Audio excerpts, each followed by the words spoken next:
Tadi naon hartina syukur tos kajawab. Nu kadua, kunaon sababna urang kedah janten jalmi anu bersyukur.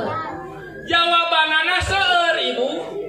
Anu janten sabab urang kedah janten jalmi nu bersyukur ka Gusti Allah teh ngan diantawisna urang kedah syukur ka Allah Subhanahu wa taala teh kumargi Allah parantos seueur pisan masihan nikmat ka urang sadayana.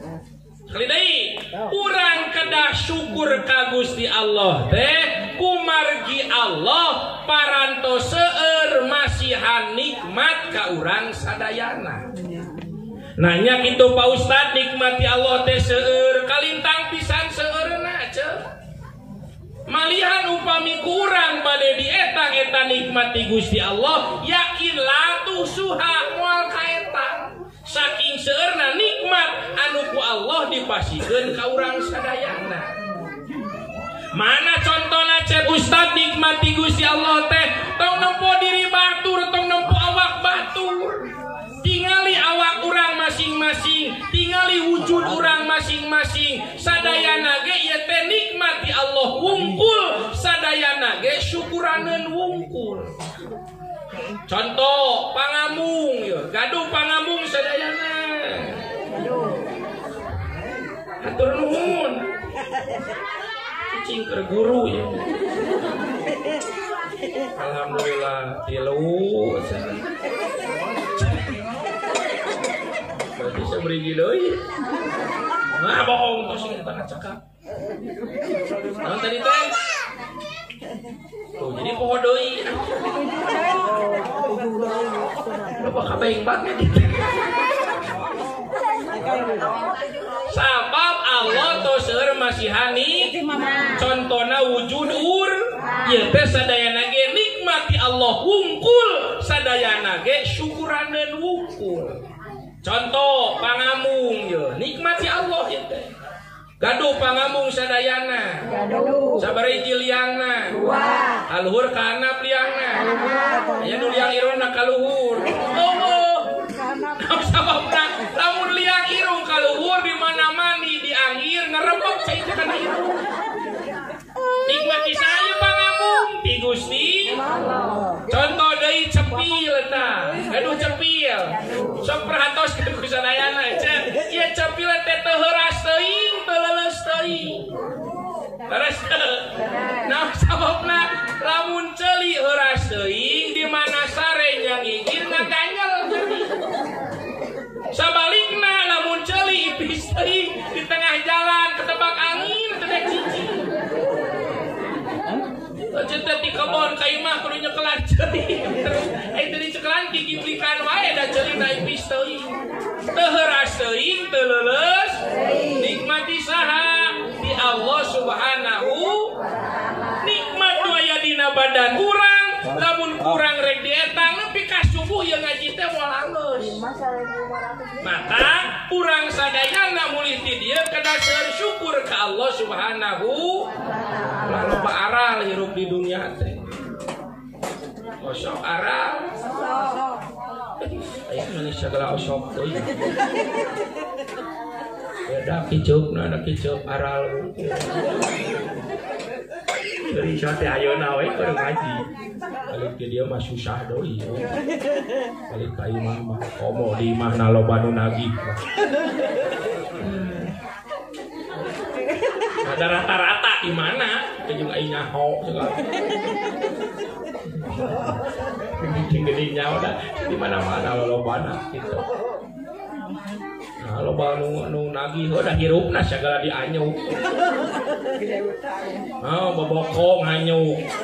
Piring nganyuk, kulkas, TV, kompor, lomari. Kadastar-dastar sapoe 2000. Aya dastar ka dieu? Aya. Oh ka mana-mana teh. Di mana pabrikna teh dastar. Tak imane teh teu bersih ngaladu gitu tukang kiri. Kan Bang Emo geuning. Aya Bang Emo ka dieu? Sok aya nu nginjem nu kitu? Orang, saya teh moal marokah. nyiap kalau itu manu dagang tinggal hutang utani tinggal kaki. Alhamdulillah himin tarik ke aral kumaha itu dah. Arisan acan nagih geus datang. Panen jauh kene nu nagih unggal poe. Saeutik salaki jeung pamajikan pasya gara-gara nu kitu. Tak berenang ngeum kana kitu. Sakumaha butuhna teu kengeng moal barokah, euceut teu percaya ka abdi tah keur ceuli ucing. Nauzubillah min cilaka itu segala dianyuk. Aya nu leuwih cilaka pamajikanana tukang jak anyuk, salakina tukang musuh. Hancur ya rumah tangga teh.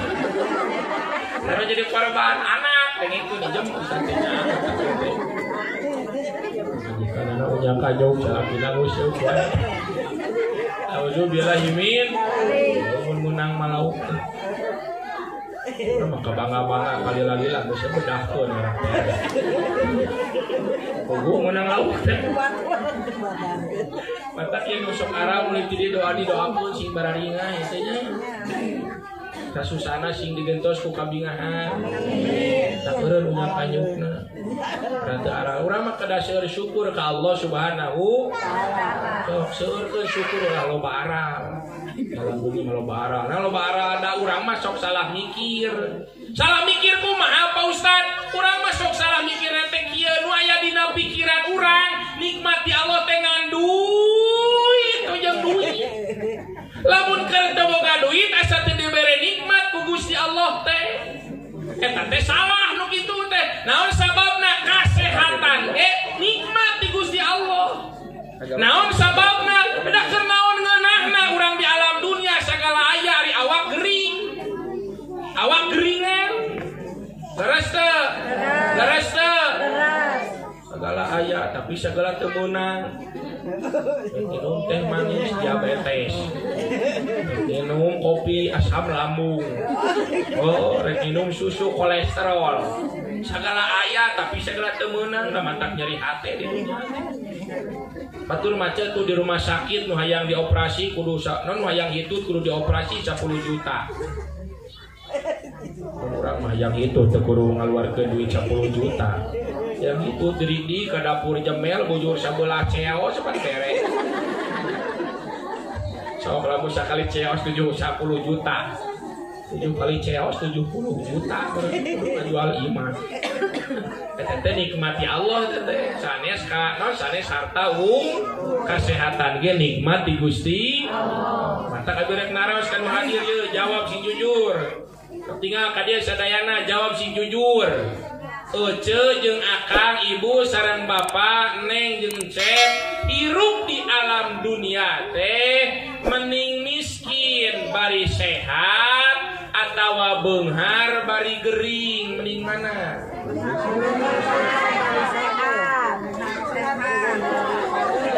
Atuh dengikeun pilihanana.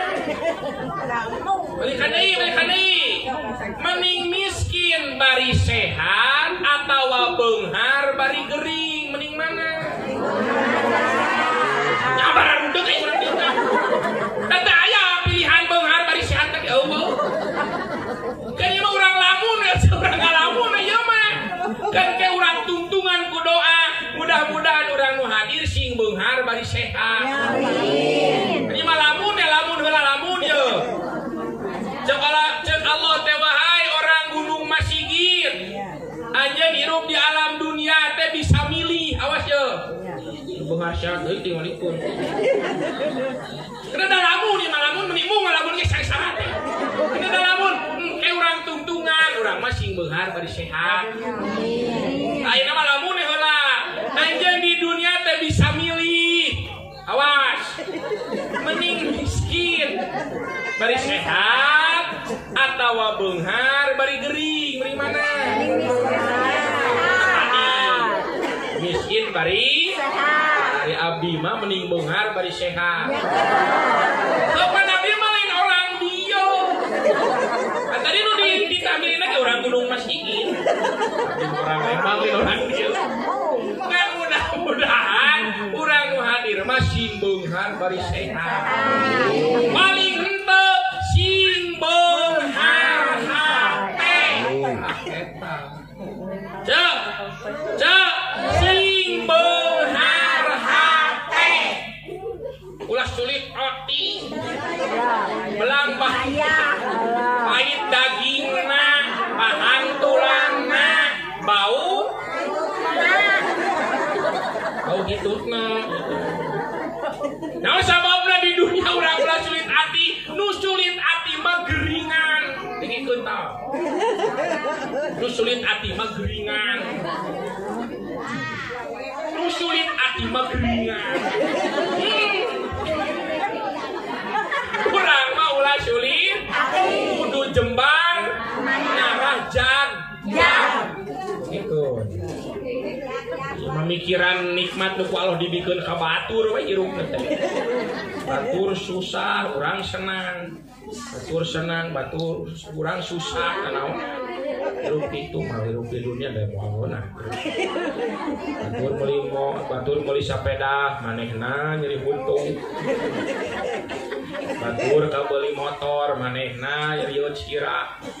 Batur meuli imah dibawa ke rumah sakit di opname.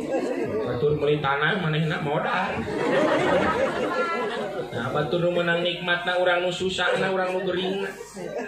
Eta teh jelema sulit ati. Nu sulit ati mah geuringan. Da ai panyakit teh sumberna dua, hiji tina pikiran, dua tina kadaharan. Tadi dinya panyakit pada kadaharan. Beres teu? So, ayeuna hirup di alam dunia loba pikiran, da ngedrop awak. Beres teu?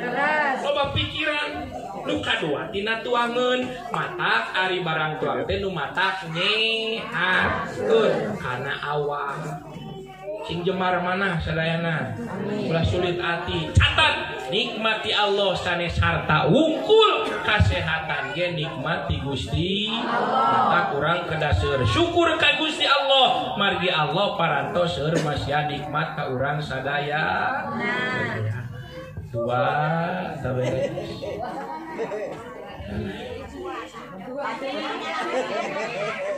Bukan ada jam abdi itu. Ini mau ditemonan, mau jam serangan. Jam abdi, duit abdi, nu meulina abdi, panon abdi. Terus pada sajam aja. Nah, abdi mah